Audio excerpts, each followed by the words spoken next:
여러분 안녕하십니까? 유튜브 채널 박승현TV 박승현입니다. 여러분 만나서 반갑습니다.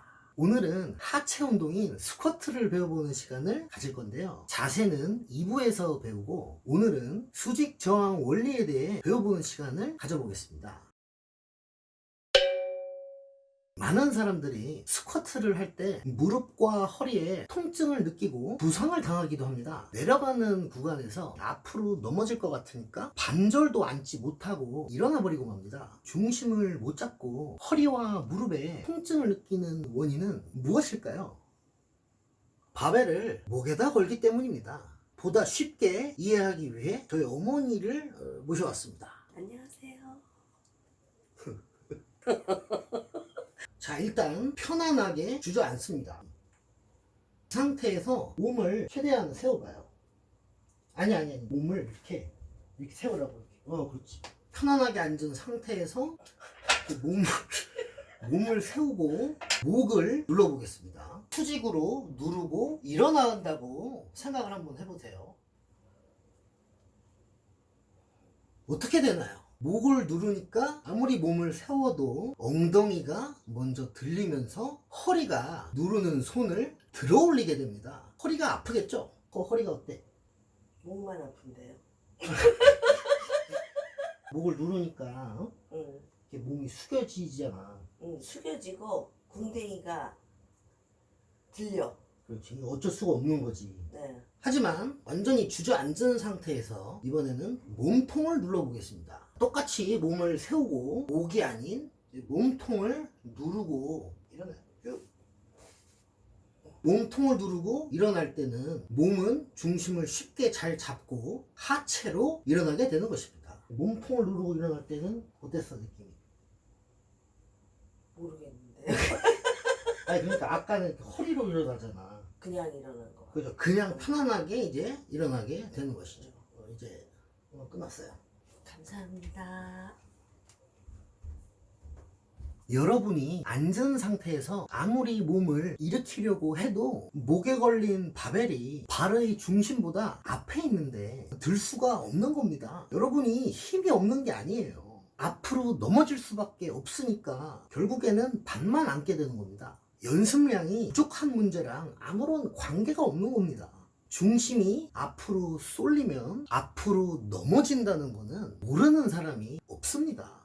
여러분은 이 문제를 그냥 알고 있는 건데 하이바니 로우바니 이거를 나눠버리기 시작하면서 당연한 거를 잊어버리게 된 겁니다.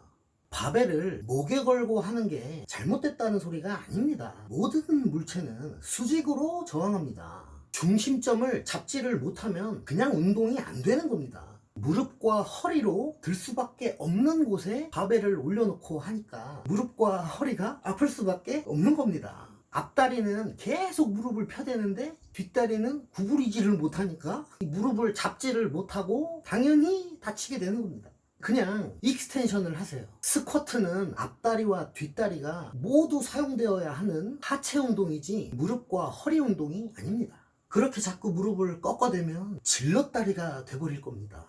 내 무릎을 아예어해. 하지만 바벨을 몸의 중심에 올려놓게 되면 복부와 허리가 버티는 게 아닌 중심에 올려진 채로 하체가 운동을 하게 되는 것입니다. 무릎을 펴고 구부리는 앞다리와 뒷다리가 모두 강해질 거고 당연히 무릎 관절도 튼튼해지겠죠. 여러분이 가동 범위를 반만 앉는 게 문제가 아닙니다. 반만 앉을 수밖에 없는 게 문제입니다. 다시 한번 말하지만 바벨을 목에 거는 것이 잘못됐다는 소리가 아닙니다. 여러분의 허리가 짧은 체형이어서 목에 걸어도 바벨과 중심점이 가깝거나 유전적으로 유연해서 목에 걸린 바벨을 중심점에 갖다 놓는 게 가능하거나 성장기 때부터 엘리트 코스를 밟아온 체형이 목적에 맞게 변화된 체육인이 아니라면 보통은 그렇게 앉아있을 때 극도로 몸을 세워서 목에 걸린 바벨이 몸의 중심에 오게 하는 것이 가능하지가 않습니다. 그렇게 해야 될 이유도 없습니다. 우리는 근육을 만드는 게 목적이지 앞에 있는 바벨의 중심을 잡는 역도가 아닙니다. 하체를 더 크고 갈라지게 만드는 게 목적이니까요. 굳이 나는 목에다 걸고 스쿼트를 해야겠다면 벽에다가 발끝을 딱 붙이고 완전히 앉고 완전히 서는 것을 가능하게 체형을 개조해 보세요. 여러분의 후인 기능이 진화되면서 목에 걸린 바벨을 중심에 올리기가 가능해질 것입니다. 아주 오랜 시간이 걸릴 거고 나중에 성공한다 하여도 몸통에 두나 목에 두나 별 아무런 차이가 없다는 거를 깨닫게 될 겁니다. 저는 목에 걸던 몸통에 걸던 그냥 둘 다 가능한 체형이에요.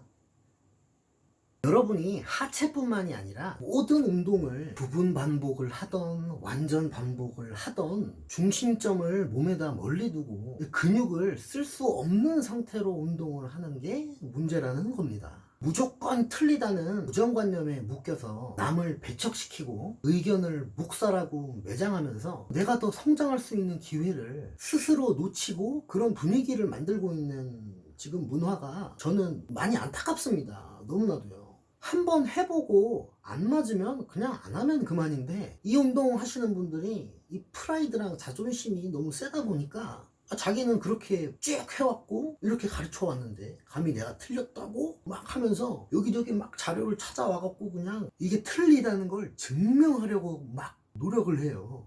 우리는 절대 보디빌딩을 정복할 수 없습니다. 영원히 배워야 되고 창의를 가져야만 합니다.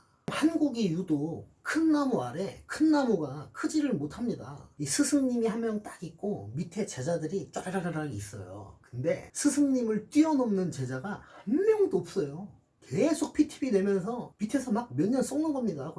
그러다가 더는 발전도 없고 힘들어서 나가면 나는 그냥 쓰레기가 돼 있어요. 은혜를 모르는 놈, 나약한 자식.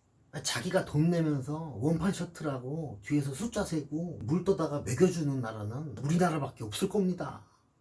교육자는 돈을 받았으면 고개를 숙이고 서비스를 드려야지 서비스를 받는 게 아닙니다. 그냥 여기까지만 할게요. 다음 시간에 2부에서 자세를 배워보도록 하겠습니다. 발 넓이라든지 뭐 발목 각도라든지 이거 뭐 손은 어떻게 뭐 이런 거요. 다음에 뵙겠습니다. 여러분 감사합니다.